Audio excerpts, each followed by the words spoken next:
Hi, everyone. Thank you so much for joining us. This is the ReRooted podcast on Ram Dass's Be Here Now network. I'm Francesca Maximé. You can find more about me and my offerings as a somatic psychotherapist and mindfulness teacher at maximeclarity.com, M-A-X-I-M-E, clarity, clarity.com. Just acknowledging that I am on Nipmuc land and territory here in Massachusetts, where I'm staying at my family home. I am from Brooklyn, New York, and that is Canarsie and Lenape territory and land, and that my pronouns are she, we, and us.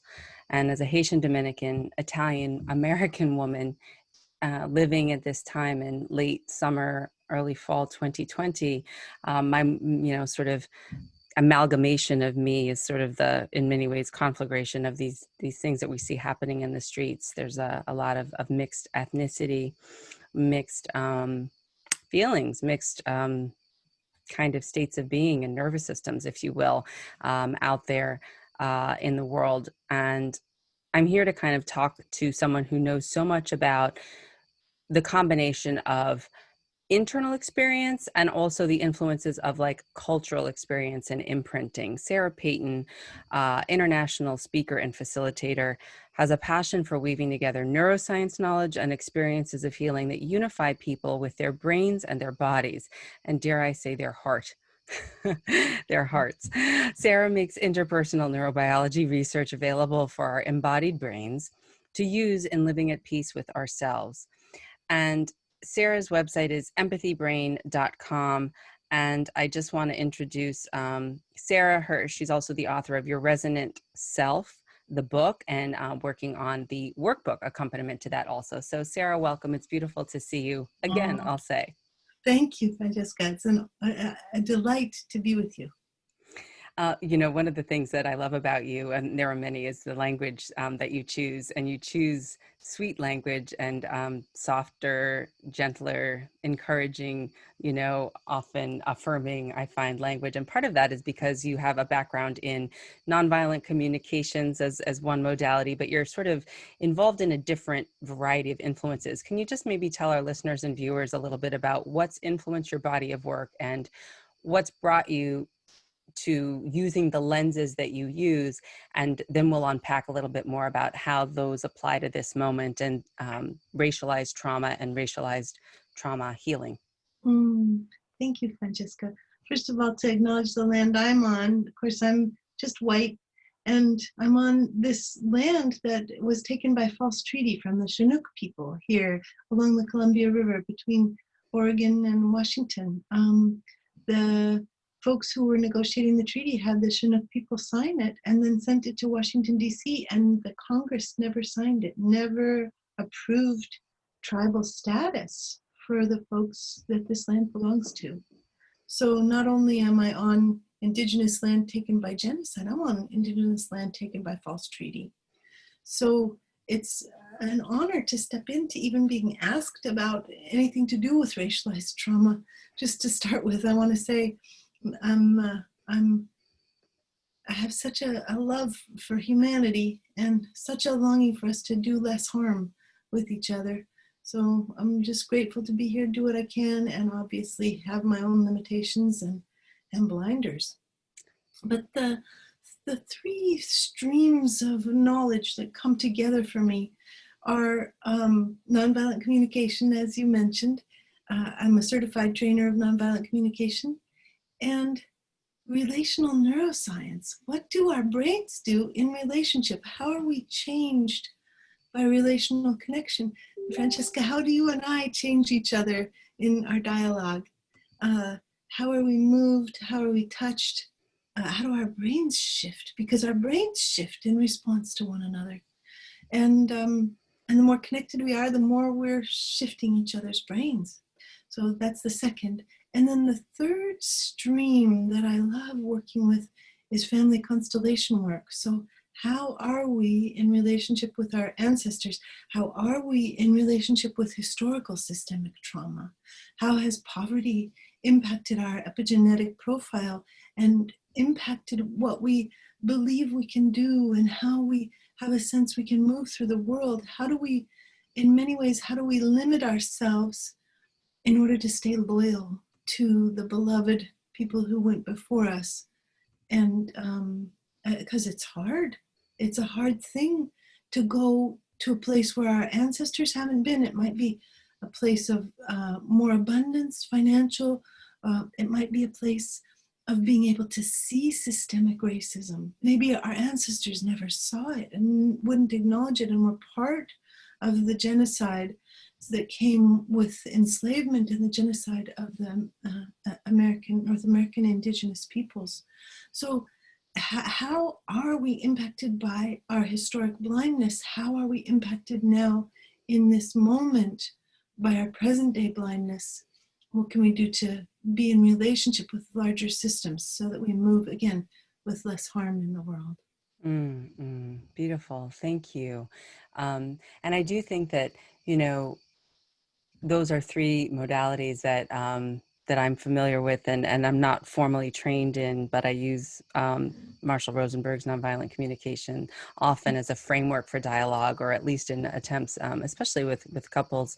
And I do see a lot of interracial couples actually also, which is you know, very pressing, and maybe that's even a place to start for sort of opening the conversation, because I think that, you know, a lot of listeners are mindfulness practitioners, and a lot are just regular lay people living lives and in relationship with others, as we all are, as you just said. And one of the things that, you know, again, not naming names or too specific, but it was basically like a Black client who's partnered with a white woman was saying, I just don't ever feel comfort. You know, they had moved and they were returning the U-Haul, and there was a police car across the street from where the U-Haul drop-off place was. And there was a whole sense of what he described as anxiety around the body, and just around the idea of feeling very contracted and very fearing for life, and fearing for not having any other, like, no exit, like no way out of that situation. And this is just in the present day. This is just going about your business, just doing normal things. And I guess maybe I want to just maybe use that as a touch point to talk a little bit about the ways in which the cultural larger influences of what we'll call white supremacy, or what I will anyway, for the purposes of this conversation, affect relationships, but affect the neurobiology of the person, the way in which the person is actually, you know, holding on to the stress or processing the stress, and what we can learn about what that means, and how we can begin to release some of that when, in many ways, the threat seems to be constant for people of color in this racialized society. It's such a burden. It's such a burden on people who are not this dumb, this don't have the white identity. It's a burden on the immune system. We're seeing this now with the unequal rates of infection with COVID, with the unequal rates of death with COVID. We've been seeing this for some years already with the new tracking that we're able to do about health and race. So we see that with each microaggression, it makes an impact on people's health, and makes it harder to recover from colds and flus, for example. Just something that simple. Difficult to handle viruses because of this constant experience of stress. So I have a huge mourning about this, and so long to live in a different world. But the way that this mounts up is every time that our body is in a situation where, and it's so important to point out that helplessness, that sense of no way out that you mentioned, Francesca, that every time that we're alarmed, there's a flow of cortisol. And then every time that we're hopeless, there's also an immense depression of the immune system as we move into immobilization, into what Stephen Porges calls immobilization. So there are multiple hits as people cycle through experiences of helplessness and of alarm through their daily lives. Now, we can create more and more and more resilience for ourselves, no matter who we are, no matter what system we live in, no matter if the stress and trauma are ongoing. And we create this resilience for ourselves and for others with accompaniment, with self-accompaniment, with accompaniment of others. So I don't know where the couple that you were working with got to, if the woman came to a point of really understanding the man's experience. But that bridge of understanding creates a little resilience. It balances the nervous system. It allows us to be restored to a sense of mattering and belonging. And mattering and belonging are the most important things for human bodies. When we have a sense of mattering and belonging, everything goes better. Our face is enlivened, our body language is alive, we have high heart rate variability, we can digest our food really easily, and our immune system gets to have that reset of coming back online to create the cells that fight viruses, to create the T cells. So for each of us, as we move into this world that is rife with systemic racism, the more that we let each person we come into contact with know that they matter, the more we're supporting everybody's immune system, despite the incredible burden that folks live with. You know, it's so funny. That's beautiful. Thank you for sharing, because, you know, I sort of did a reparative exercise around, you know, not using that situation, but sort of validating, like, you know, showing that you matter, right? And so you use the I statements to say, like, if there was a microaggression, to say, you know, when I heard you say this, you know, what I made up about it, this is a version of it. What I made up about it is that, you know, you don't like my partner because of their race, and you know, you're not supportive of our relationship, and I felt really disrespected and dismissed and unhonored, and you know, would you be willing to offer an apology, and also to do some work around this issue, by reading this book and by going to this class with me, or something like that. And it was so amazing, because I mean, this is just sort of a version of what I said, but that the person who is feeling maligned was really like brought to tears around the idea of having felt met, in having felt really like, wow, you get it, you're willing to put your own self in there and kind of stand up for me. And I think that that's that relational piece that you're talking about, is like, that is part of the buffer, that's part of the scaffolding for these physical, somatic, allostatic load, heavy burdens that can accumulate in bodies that are non-white in a racialized society. Yeah. It's an amazing thing. The healing that can happen with acknowledgement and care and making each other human. Yeah. That feels a little somehow too Pollyanna. I think I want to say it slightly differently. I want to say, even in this world where bodies are so impacted by power imbalances and by centuries of oppression, there's still room for person-to-person connection and person-to-person encouragement and person-to-person protection. Like, it's very important to me that people with white bodies practice and learn to step in, to be to confront and to confront other white people, just so that folks where people of color don't have to do it all the time. Mm. But there's a consciousness that we share moving in, and a responsibility, something else I long for, that if we have more privilege in any society, that we use that privilege as much as we can in support of everybody mattering. Yeah. Yeah. And this idea of privilege and sort of, again, and I just want to say this and name it explicitly. It's not that there's a thing of like, white people are bad. And, it's not like that. It's that we're all born into a system. We all have conditioning, and that in a racialized society, on, sort of based on these systems of dominance and oppression, that there's certainly just conditioning that we inherit in that way, and part of that is the implicit biases that we carry, and just naming that and sort of interrogating that.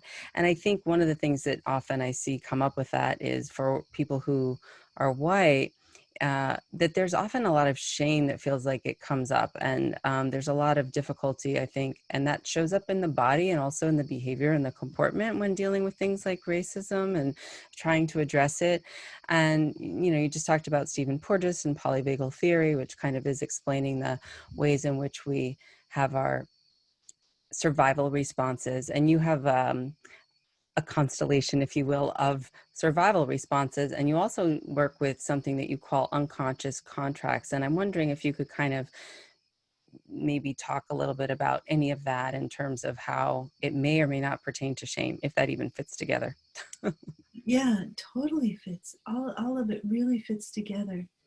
Let's see, where's a good starting point?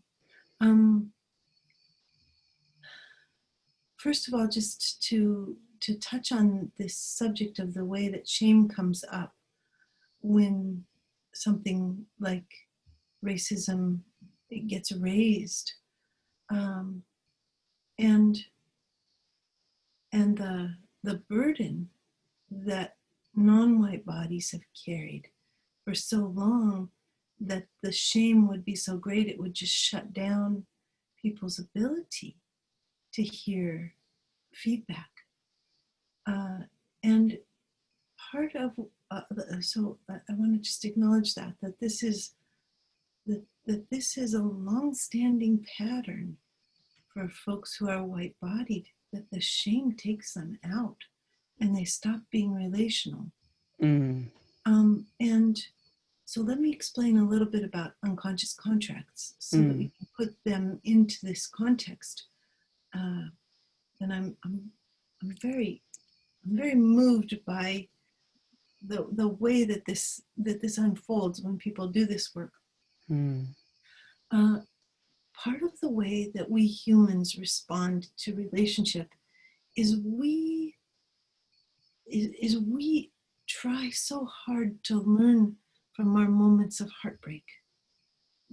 Human beings do not like to have their heart broken, and human beings will make themselves all kinds of promises, never to be heartbroken again. I will not hope so that my heart will never be broken again. I will not speak publicly in order to keep from being shamed and humiliated. I will not stand up for others who are being harmed in order to survive myself.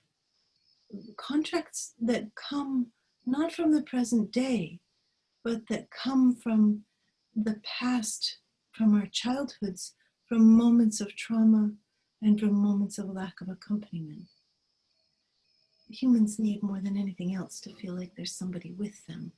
Human bodies need it so much that we actually have heat receptors in our skin.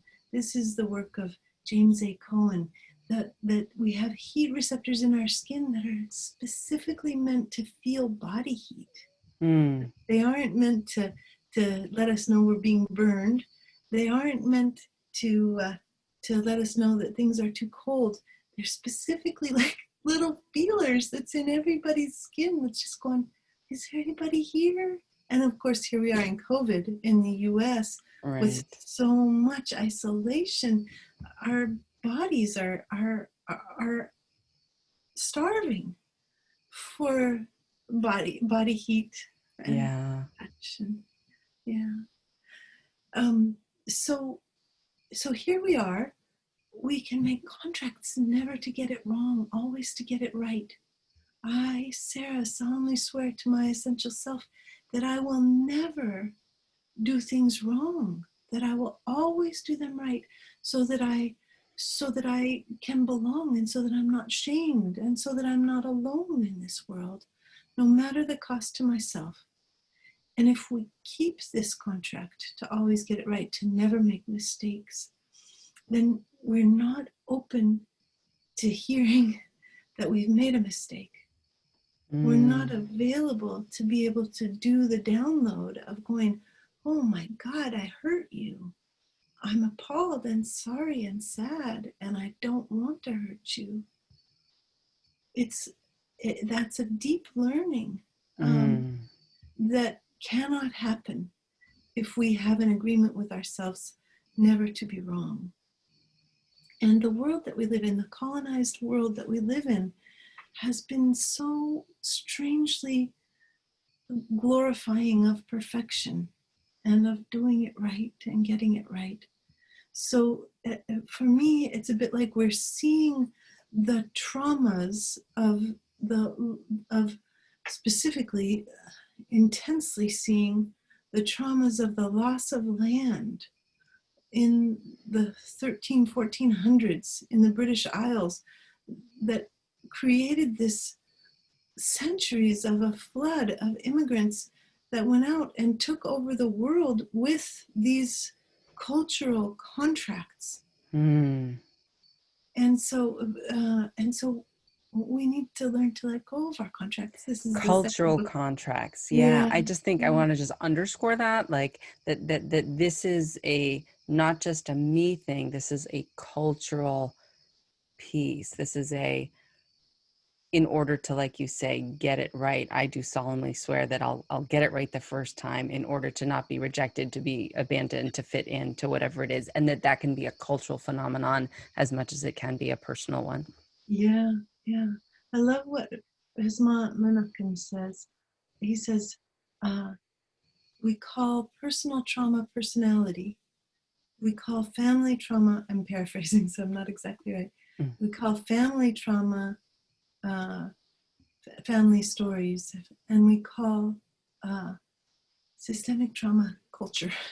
Mm. Yeah. Yeah. And that's interesting because that whole piece on cultural somatics, which Resma and Tara Hosemi and a variety of folks are now starting to dip into, really does sort of get into that collective nervous system, if you will, like how we have come to be as a body, as an interdependent body. And, I've sort of said, for those who are familiar with attachment theory, there's the secure attachment, and then there's the, there's the piece of mm, insecure with ambivalent, and insecure with avoidant, and insecure with disorganized, and that there's this piece of really feeling as though that the whole piece of disorganized, or I should say insecure attachment around avoidant and dismissive attachment is kind of a cultural somatic piece, I think, of meritocracy and of rugged individualism and of pulling yourself up by your bootstraps kind of a situation, which can be very difficult to find that reparative place of the rupture and then the repair where you're met relationally once again. And so that this isn't just an individual thing, but it's a cultural piece, and it's been kind of cooked into that unconscious cultural contract that you talk about. And restoring maybe secure or earned or learned secure cultural attachment is kind of what I think is the reparative work of racial healing. Yes, and if we can heal the world just a little bit along with it, because one of the things about attachment that's important to know, I used to just puzzle about this. I was like studying attachment, and I was like 50% of people are supposed to be securely attached, a little over 50%. Where do they find these people? I would say to myself. I know, I've thought the same thing, but yeah, right. Then what I discovered is that when a securely attached person is under stress, they shift toward avoidance. It's the most common shifting is an, uh, uh, an upcycling of the doing and the seeking and the taking care of problems and the getting stuff done happens when a securely attached person is under stress. Mm. And so we're walking around, we see it in heart rate variability. This is the research that I found was heart rate variability research, that when people who are securely attached are under stress, their hearts respond more like an avoidantly attached heart. Mm. And so part of what we're seeing walking around in the world is, sure, a securely attached world, or more than 50% securely attached world, but everybody's under stress. That's why I'm saying let's throw in a little world healing too, so that we can actually be our best selves, so that we can actually experience secure attachment with ourselves and with the world and with each other.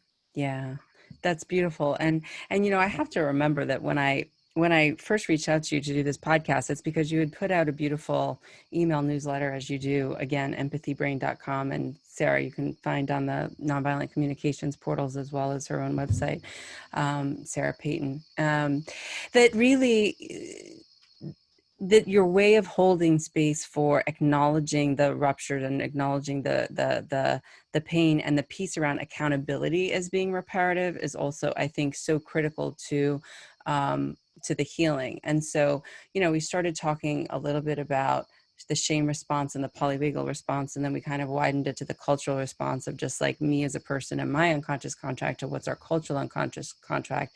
But how does maybe accountability and stepping into maybe learning actually like didactic pieces or encyclopedic type of pieces help support if someone wants to lean into it, um, and one is able to scaffold a shame response with an acknowledgement of sort of meaning it a little bit? How does that then help actually do the regulation at a deeper level with others, as you use the left brain to kind of help support, you know, the right brain heart opening that is the embodied connection?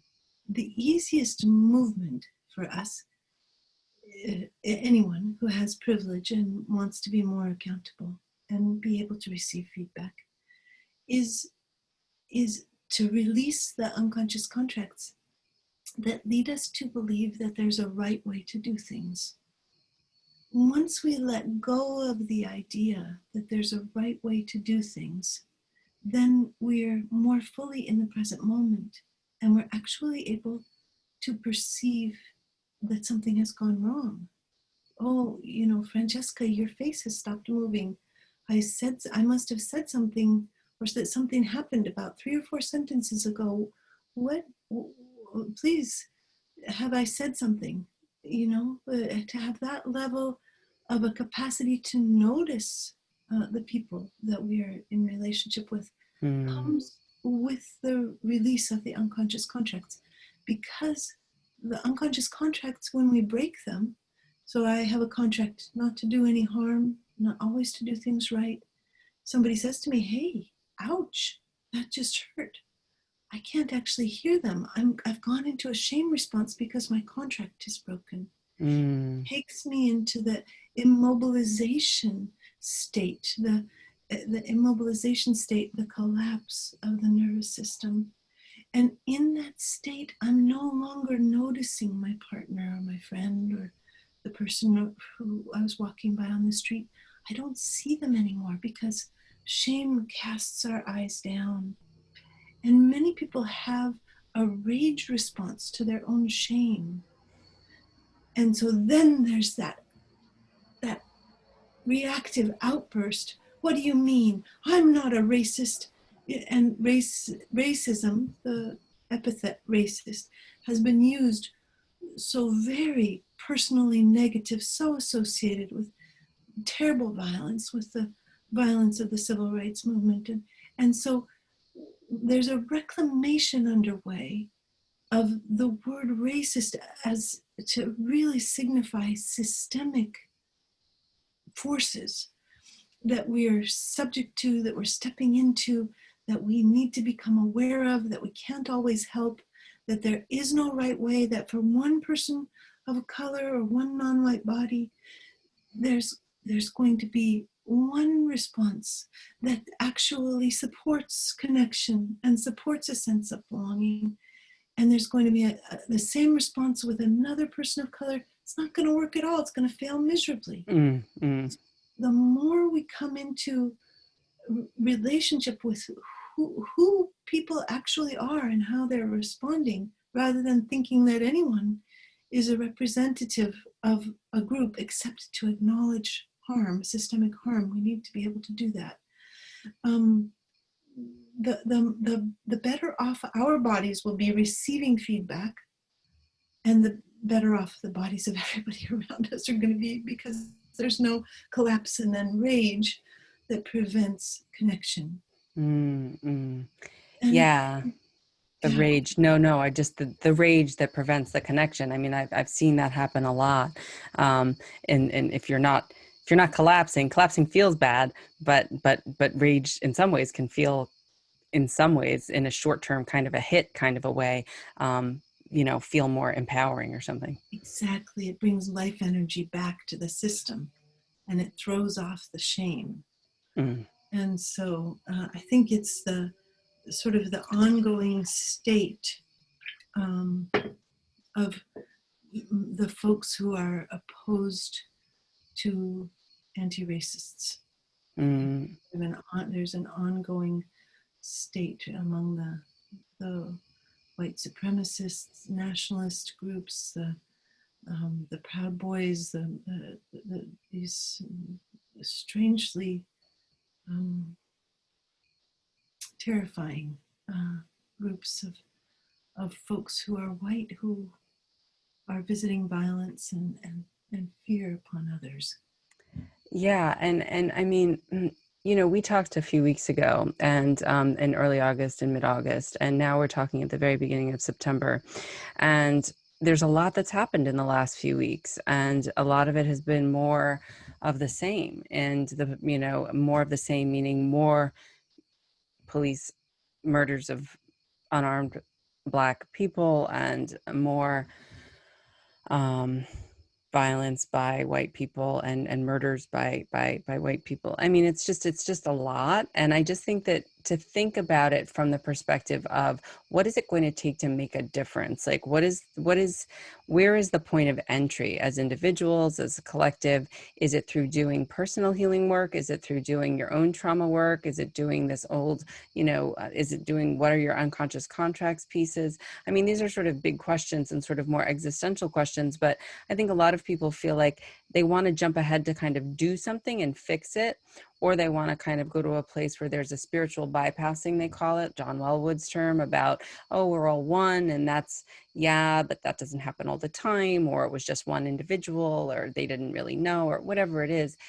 But this sitting in the grief and the reality of the totality of actually absorbing some of what's unfolding before us, because we have cell phone cameras everywhere now, and we can actually record what's happening and has been happening, that feels like it's still a lot. And of course, the 846, George Floyd video, I think really brought everything to people's attention. But now at the end of the summer, people are going back to school. People are kind of trying to get back to work and doing different things, that I just wonder how much that stays in people's consciousness, and what needs to happen so that this doesn't slip away. And I don't know that you can answer it in a minute. I'm not asking you to solve all the world's problems, but what's happening like physiologically, and where can someone begin if they actually want to keep on keeping this front and center and working toward interdependence, but also collective liberation? Well, a couple of things come to mind, and obviously I'm not going to be able to solve the world's problems, as you Right. said, but But a couple of things seem particularly important to me. One is that more than anything else, what we see change people is relationship. That relationship, more than anything else, creates change. Mm. And so, keeping that in mind as we go forward, another element for me is starting to see the systemic within ourselves. So, for example, there's a huge call to defund the police, to change the structure of budgets for policing, to create more opportunities for unarmed teams of social workers to intervene on mental health calls, and so that there's people that we can call who are not the police, but who will come to help, is hugely important. And if we look at the way that the systemic is reflected within us, what we find is that we can be warm and resonant with ourselves and catch ourselves with compassion and warmth in moments that are difficult. And we can begin to expect that for our systems, that we can see the correlation between a harsh and critical inner witness and a harsh and murderous external police force. Mm. And that as we become aware of our internal system and the way in which it is not humane, not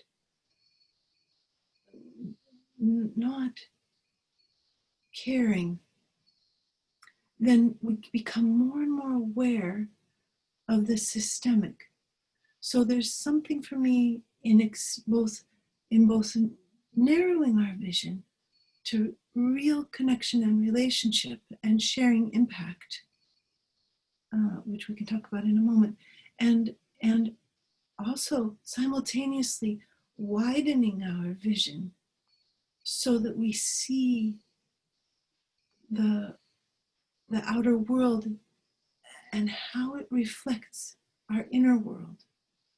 When we look at the brain scans, when people did brain scans of political parties and found differences in the brains of folks who considered themselves to be conservative and the folks who considered themselves to be progressive, that for folks who are conservative, there's more fear in their bodies, more fear in their brains. Their amygdalas, the fear organ, it's also an organ for all emotions, but the amygdala is larger in your average conservative brain. And that has implications for our world. Another beautiful piece of research that I loved was they took people who considered themselves progressive, people who considered themselves conservative, and they asked them a series of questions about what kind of world they wanted to live in. And in the first round of these questions, the people answered exactly as you would predict. In the second round of questions, they asked the people who were conservative to presuppose that the world was safe. And when they presupposed that the world was safe, their answers were identical to the people who considered themselves to be progressive. So fascinating. Yes, so we are living in a world very skewed by a sense of scarcity and fear. And Fox News, of course, profits from maximizing it further because it creates addicted viewers and it creates a buzz that allows things to be sold. So touching on capitalism. Well, and I think that that's true. I mean, I was a TV news anchor for nearly 20 years, and I worked for Fox, and I worked for Tribune, and I worked for, all of the stations, and I have interviewed at the other ones like Newsmax and whatnot that are also conservative stations. And I remember, I interviewed at the network, and I worked for what they call an O&O, or an owned and operated station here in Massachusetts in Boston. And, I guess what it is to say is that when I was starting in broadcasting, it wasn't so prominent, it wasn't so prevalent, and then as I grew up in it, there was certainly more of that. And again, it's less, I want people to understand this is about the way in which the physiology is responding to survival and the perception of threat and the perception of safety and fear, and what our senses, what our imprintings, what our sixth sense doors from the mindfulness, our taste, our touch, our eyes, our ears, our these doors, how they take in the conditioning and the imprinting, and then how that lives in our physiology and our body, and then what are the ways in which we comport ourselves, the things that we need to hold on to, the thoughts we have that turned into hardened beliefs that then can turn into actions, which may or may not be, in mindfulness language, what we would call skillful or unskillful, or which very much behaviorally could show up as being harmful or unharmful. So I guess this piece around the capitalism or the media or the imprintings or the conditioning or the cultural somatic piece, it is all kind of tied together. And my mentor, Jack Kornfield, talks a lot about greed. And it's that there's like that idea of craving or there never being enough, and that's sort of based on a scarcity mentality.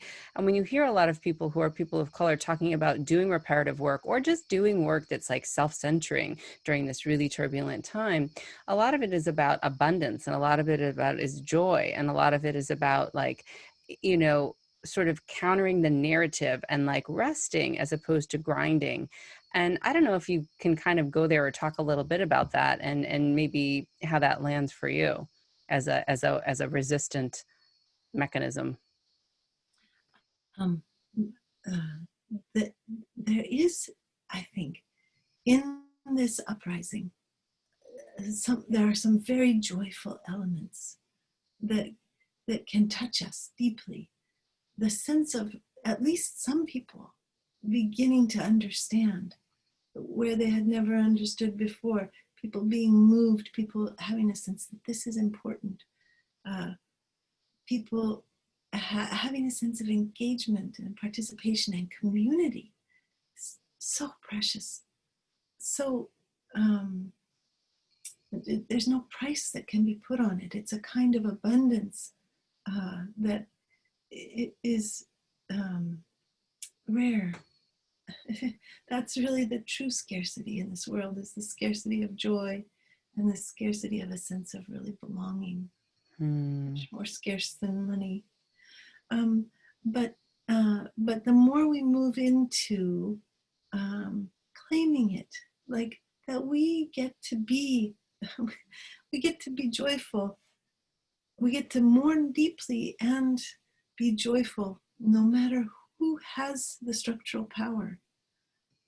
It does something sweet for our nervous systems, and the sense of being joined together, being able, Francesca, to do this call with you allows me to have a sense of shared intention, shared care for the world, and that's of great importance to all of us. And if there are viewers or listeners who are experiencing some relief that Francesca and I are speaking of these things, we're also supporting your belonging and your mattering and your existence. I remember when Reagan was voted president, I was devastated. I was like, where are my people? How did my country elect this person to be president? And I have a similar experience now, but it is less lonely because there's more. Since 1980, there's a change in how we're able to connect with one another. There are these podcasts, there are communities on Facebook, there are communities all over that are uprising, that are doing the uprising. There are small towns that have 200 people where they have 17 people turn out for vigils and for marches and to hold signs. So there's an irrevocability of belonging that's of great importance. I'm also remembering something you asked earlier. You said, how can we leverage our didactic understanding of what's going on to help us in these moments, in any moments of difficulty? And I think that the more we know about the nervous system, the more compassion we can have for ourselves. Mm. So if we know about the nervous system, we can say to ourselves, of course you've collapsed. You know, of course you feel ashamed. And and and the second thing that you said, how can we then allow ourselves to come out of the shame and and and come back into the Mm. world? And it may be a coming back with someone who's white-bodied. It may be a coming back to be able to even say, let me go and find out what I've done. Mm. Let me go and work with somebody I know who will support me so that I can come back to you with an honest and grounded repair. Mm. Or it may be if we're someone who is not privileged, who is receiving harm, that we're able to come out of the shame, because that's part of what happens with that blow after blow to the immune system. To be able to come out of the shame and say, I need my community. I need to be able to reach out. I need to say to someone that this happened. I need somebody to say, of course, to me. Right. Yeah, yeah. Yeah. So either way, the more we understand about the nervous system and about shame and about that, also that rage response to try to come out of shame, the more we become like equanimous. Is that the Mm. right word? Yes. To to to the slings and arrows of fortune, and we start to claim our accountability and claim our self-care and care of others in a very Mm. different way. Yeah. Yeah, that feels really important, the claiming of the accountability, because, it's sort of like that recognition of owning the privilege or owning the inheritance, but then also, I grew up with the idea of noblesse oblige, to whom much is given, much is expected, right? And in terms of my family value, in terms of like, do something with your life, right? Or make good of what you have if you're able-bodied, or if you're of, whatever, like, don't just be a slug and like eat bonbons all day or whatever, which is fine. It's good to also rest, obviously. And I think in that way, just the idea that if you have inherited the white skin privilege in a racialized society, it just needs to be named and acknowledged. And I think that one of the things that I've tried to just start to have conversations about is, let's interrogate whiteness. Let's talk about you as a white person in a racialized world with a white racial identity. Let's unpack that. And in the world of therapy that I'm involved in, and in school that I took classes and get degrees from and stuff, it's always talking about the marginalized population that's being disenfranchised, which is important. But I think that this work is the inner work that then allows you to show up with the presence and the attunement and the relationality that you said really does the embodied repair work, that is not just a performative or functional piece, which is important, right? Distribution of resources and all of that. But that this is a deeper level piece. And I don't know if you have any examples of how you've seen that actually show up in any, I don't know, any classes. You offer a lot of retreats and classes and things like that, or any individual work. Have you ever seen something where there's been a repair, and that's one more brick in the repairing of the wall that has been broken in Yes. the world around this? Yes, I have seen multiple things.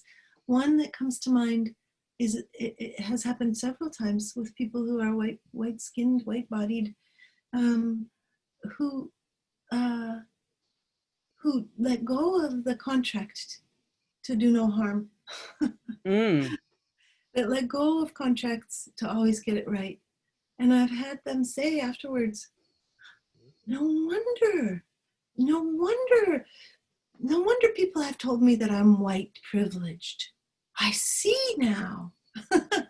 Huh. that's, Huh. that's so magical for me, to Wow. have people suddenly get a systemic vision Mm. from doing this personal work. Another wonderful experience I had was with someone who inadvertently did a microaggression. And the person they did the microaggression with said, I don't want to explain it to you. You go to your crew of white people and you get this figured out, and then you can come back to me. Yeah. And the initial response was so much devastation from the person who'd done this inadvertent racialization of the use of images and language, and um, and I had the honor of, with so much love, just loving this person who made the error.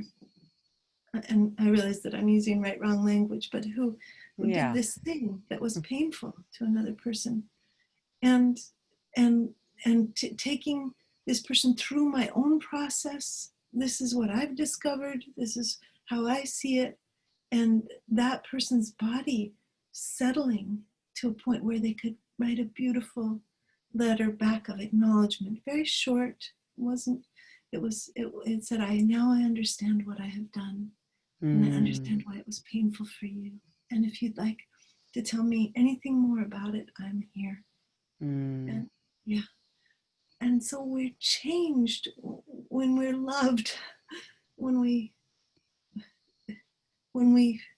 get feedback that we've taken. Yeah. And what I really love about what you just said is we're changed when we're loved, meaning that it's in relationship that we can, that we can shift, but that also it was with white people, meaning you with this person who had, unintentionally, but necessarily, had a negative impact on a person of color in this case, that it wasn't the labor and the emotional labor of the person of color to have to then do the teaching and have to do that, but it was done and then it was offered.